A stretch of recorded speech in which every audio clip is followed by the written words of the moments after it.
Do you have any response to those comments? It's interesting he would use the word extremist. Ma'am, have you ever used the food stamp system? I don't get food stamps. Have you ever gotten food stamps? Toys flew across the other side, some of them back in the woods where that roof is now wrapped around broken trees. Luckily, though, everyone here was safe. But the things that teenagers have their eyes set on now are these caffeine pills.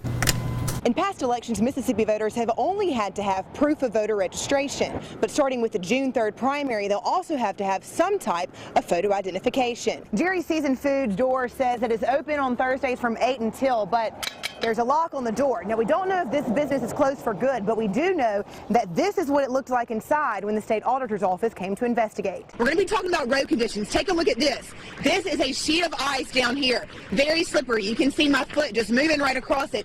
That's not going to get any better. Carrie, it's a story that we broke earlier today, and what we know right at this minute is that the operating costs at the Forest County Jail are under investigation by both the FBI and the state auditor's office. Now, we're going to take a look at the numbers from the primary and see which counties are vital to a victory tonight. Here's a map that will show you that Thad Cochran clearly swept the majority of the counties. Christmas Eve here in Columbia spent in complete devastation and literal darkness in many of the places as power is still not restored. 2 lives lost here in Columbia yesterday, and so many tonight. Thankful to be alive.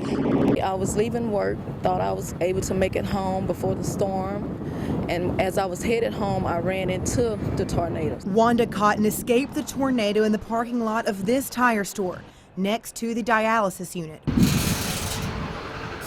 Both now destroyed.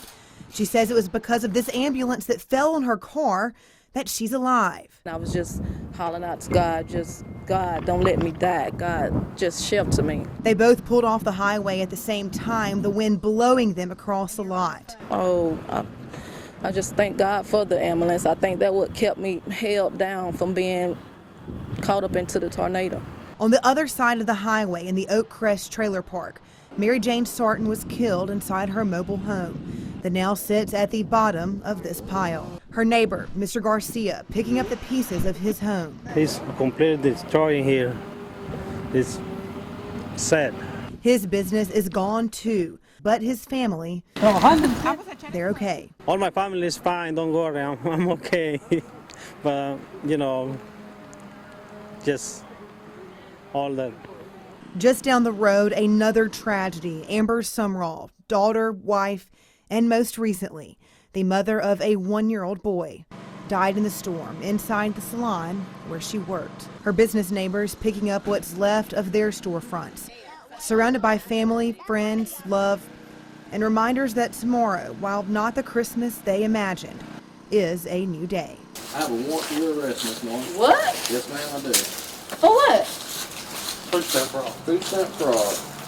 What do you mean? Keisha Howard of Jones County, just one of 8 women arrested for food stamp fraud, totaling nearly $75,000. This is a taxpayer, 100% taxpayer funded program, and that's what we're doing. We're trying to be a good steward of the taxpayers' dollars. Ken Palmer, head of fraud investigation for the Mississippi Department of Human Services, says this investigation started 1 year ago, and there are other investigations in Jones County. Did you commit food stamp fraud? Are you on food stamps? Amanda Black, Kimberly Hogan, Jalecia Haynes, Melissa Mapp, Cindy Delgado Hernandez, Keisha Howard, Angela Pitts, and Corey Holloman have all been charged with welfare and Medicaid fraud, with bonds set at $7,500. Ma'am, have you ever used the food stamp system? I don't get food stamps. Have you ever gotten food stamps? It's on you. Watch your step. The benefits are there to help people. That's what they're for, but they're there to help in the right way. 22% of Mississippians receive assistance through the SNAP program. That's more than $938 million in benefits. Ma'am, have you been illegally using the money for food stamps? No. You never have? No. Palmer says when applicants report their income and dependents, DHS uses the honor system, which begged the question, is that system flawed? I mean, does DHS see a need to maybe do it in a different way so there won't be the opportunity to commit this kind of fraud? I don't see that at this time. Again, the application is about as clear as you can get it. Lawmakers in Mississippi travel from all ends of the state during the legislative session for about 3 months out of the year. But during that time, blue lights don't have to be a concern, at least for certain actions. Mississippi state constitution in Article 4, Section 48 says that senators and representatives shall, in all cases except treason, felony, theft, or breach of the peace, be privileged from arrest during the session of the legislature and for 15 days before and after. Your elected officials can get away with possession of marijuana, vandalism, simple assault by threat, possession of alcohol in a dry county, just to name a few, without an immediate penalty. Any crime that's committed in the state of Mississippi has, at the least point, a 2-year statute of limitations. Alex Ignatieff is a Hattiesburg lawyer who has extensively studied the state and federal constitutions. He believes the 15-day time frame for lawmakers under Section 48